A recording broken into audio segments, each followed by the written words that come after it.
PCOS, PMOS ആയതിൽ സ്ത്രീകൾക്ക് എന്തെങ്കിലും മെച്ചമുണ്ടോ? ഈ PCOD ഉള്ളവർക്ക് വേറെ കുറേ കണ്ടീഷൻസ് അല്ലെങ്കിൽ വേറെ കുറേ ഡിസീസ് വരാനുള്ള ഒരു റിസ്ക് കൂടുതലാണ്.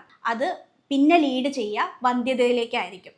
സ്ത്രീകളുടെ ആരോഗ്യത്തെക്കുറിച്ച് പറയുമ്പോൾ എപ്പോഴും കേൾക്കുന്ന ഒരു പേരായിരിക്കും PCOS എന്നുള്ളത്. എന്നാൽ ഇപ്പം ആ ഒരു പേരിന് ചെറിയൊരു മാറ്റം വന്നത് നിങ്ങളെല്ലാവരും ശ്രദ്ധിച്ചു കാണും. PCOS എന്നുള്ളത് PMOS ആയിട്ടുണ്ട്.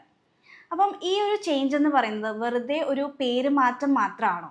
അല്ലെങ്കിൽ ഈ PCOS ഉള്ളവരെല്ലാവരും USG എടുത്തു കഴിയുമ്പോൾ അണ്ഡാശയത്തിൽ കുമിളകൾ കാണിക്കുമോ?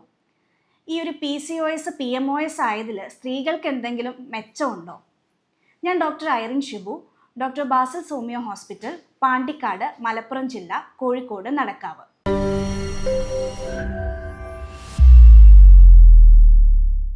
PCOS അതായത് പോളിസിസ്റ്റിക് ഒവേറിയൻ സിൻഡ്രോം അണ്ഡാശയത്തെ മാത്രം സംബന്ധിച്ചിട്ടുള്ള അല്ലെങ്കിൽ അണ്ഡാശയം മാത്രം അടങ്ങിയിട്ടുള്ള ഒരു കണ്ടീഷൻ അല്ല ഈ ഒരു PCOS എന്ന് പറയുന്നത്. അതിന് പുറമെ ഇൻസുലിൻ റെസിസ്റ്റൻസ്, അതുപോലെ തന്നെ പുരുഷ ഹോർമോണായ ആൻഡ്രജൻ ഹോർമോണിൻ്റെ ഇൻക്രീസ്, അതുപോലെ തന്നെ പീരീഡ്സിൽ വരുന്ന ആർത്തവത്തിൽ വരുന്ന ക്രമക്കേടുകൾ, ഒന്നെങ്കിൽ മെൻസസ് ആവാതിരിക്കുക, അല്ലെങ്കിൽ മെൻസസ് ആയിക്കഴിഞ്ഞാൽ തന്നെ സ്പോട്ടിങ് മാത്രം കാണിക്കുക, അല്ലെങ്കിൽ കുറേ നാൾ ഒരു 7 ദിവസത്തിൽ കൂടുതൽ ബ്ലീഡിങ് ഉണ്ടാവുക.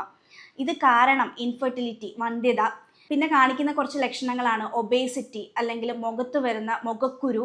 ഇതൊക്കെയാണ് മെയിനായിട്ട് ഈ ഒരു PCOS എന്ന് പറയുമ്പം നമ്മൾ കണക്കാക്കുന്ന കുറച്ച് ലക്ഷണങ്ങൾ, അല്ലെങ്കിൽ ചില കോസുകൾ എന്ന് പറയും. അപ്പം ഈ PCOS, PMOS ആയിട്ടുണ്ട്. PMOS എന്ന് പറഞ്ഞാൽ അതിൻ്റെ ഫുൾ ഫോം എന്ന് പറയുമ്പോൾ poly endocrine metabolic ovarian syndrome. എന്തുകൊണ്ടാണ് ഈ ഒരു PCOS എന്നുള്ളത് PMOS എന്ന പേരിലേക്ക് മാറ്റിയിരിക്കുന്നത്? നമുക്കറിയാം PCOS എന്ന് പറയുമ്പോൾ എല്ലാവരും മനസ്സിലാക്കുക അതൊരു ഗൈനക്കോളജി റിലേറ്റഡ് ആയിട്ടുള്ള ഒരു കണ്ടീഷൻ ആണെന്നാണ് എല്ലാവരും കരുതുക.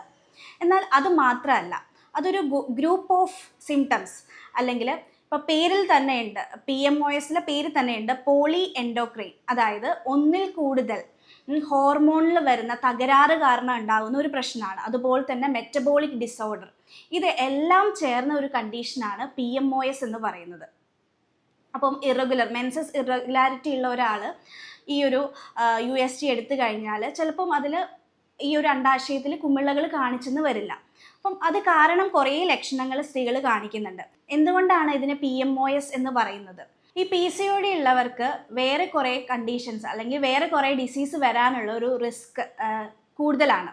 അതായത് diabetes, liver disease, heart disease വരാനുള്ള ഒക്കെ ഒരു ചാൻസ് കൂടുതലാണ്. അപ്പം നമ്മളിപ്പോൾ ഒരു കേസ് എടുത്തു, PCOSൻ്റെ ഒരു കണ്ടീഷൻ എടുക്കുകയാണെങ്കിൽ നമ്മൾ മെൻസസ് വരാനുള്ള മരുന്ന് മാത്രമല്ല കൊടുക്കുക.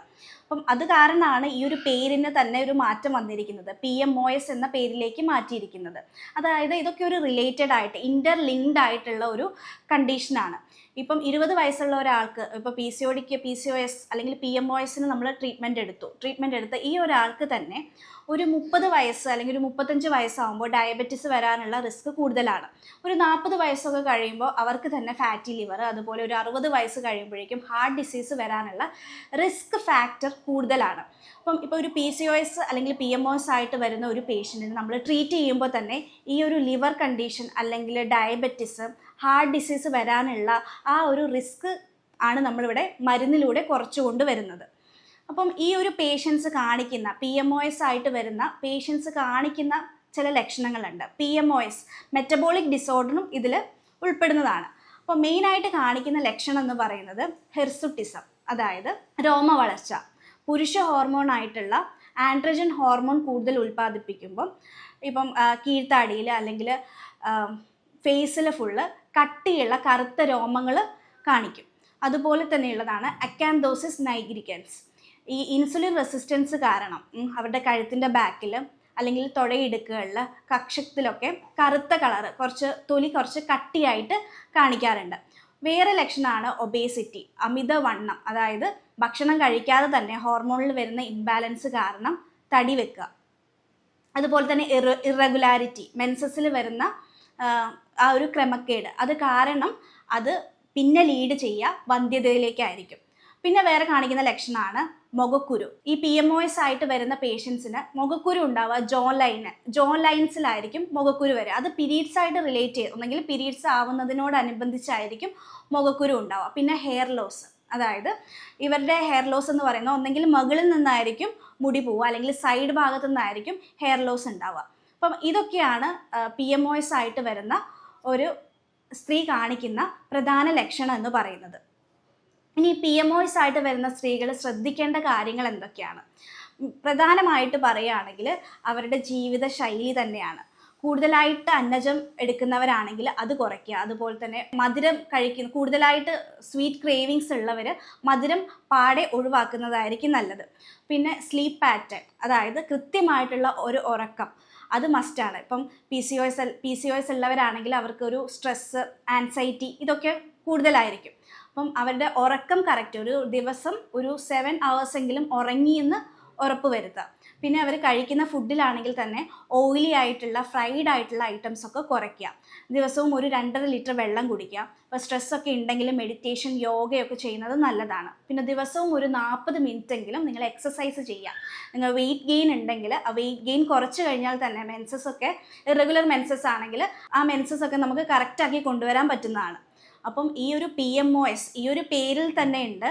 അത് എല്ലാം റിലേറ്റഡ് ആണ്, അല്ലാതെ ഒരു ഗൈനക്കോളജിക്കൽ ഒരു ഡിസോർഡർ ആയിട്ട് മാത്രം ഒതുങ്ങുന്ന ഒന്നല്ല ഈ ഒരു PMOS എന്ന് പറയുന്നത്. അപ്പം ഇത് വെറും ഒരു ഗൈനക് റിലേറ്റഡ് ആയിട്ടുള്ള ഒരു പ്രശ്നം, ഒരു ഡിസോർഡർ മാത്രമല്ല, നമ്മുടെ ശരീരത്തിലെ എല്ലാ അവയവങ്ങളും റിലേറ്റഡ് ആയിട്ടുള്ള ഒരു കണ്ടീഷനാണ് ഈ PMOS എന്ന് പറയുന്നത്. ഇപ്പോൾ ഹോമിയോപ്പതിയിലാണെങ്കിൽ ഒരു വ്യക്തിക്കനുസരിച്ചാണ്, അല്ലെങ്കിൽ ഒരു രോഗിയെ whole as a person whole ആയിട്ടാണ് നമ്മൾ ട്രീറ്റ് ചെയ്യുക.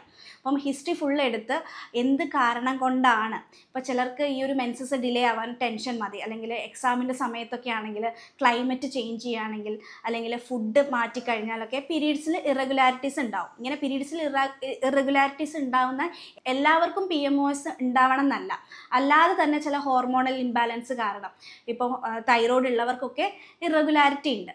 അപ്പം അതെന്താണെന്ന് നമ്മൾ കറക്റ്റ് കണ്ടെത്തി നമ്മൾ അതിൻ്റെ റൂട്ട് കോസിനെയാണ് നമ്മൾ ട്രീറ്റ് ചെയ്യുന്നത്.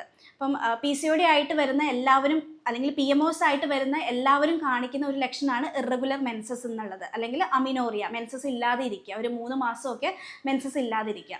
അപ്പം ഈ ഒരു വീഡിയോയിൽ തന്നെ ചെറിയൊരു ടിപ്പ് പറഞ്ഞു തരാം. ഇപ്പം മെൻസസ് ആവാത്തവരാണെങ്കിൽ, അല്ലെങ്കിൽ അവർക്ക് കറക്റ്റ് ആ ഒരു സൈക്കിൾ മെയിൻറ്റെയിൻ ചെയ്ത് കൊണ്ടുവരണമെങ്കിൽ നിങ്ങൾ ചെറിയൊരു ഡ്രിങ്ക്, അതായത് ഒരു 2 ഗ്ലാസ് വെള്ളത്തിൽ ഒരു ചെറിയ പീസ് ഇഞ്ചി, അതുപോലെ തന്നെ ഒരു 1/2 ടീസ്പൂൺ ഉലുവ, പിന്നെ കറുകാപ്പട്ട, ഇത് ചേർത്തിട്ട് വെള്ളം നന്നായിട്ട് വെട്ടി തിളപ്പിക്കുക, 1 ഗ്ലാസ് ആവുന്ന വരെ.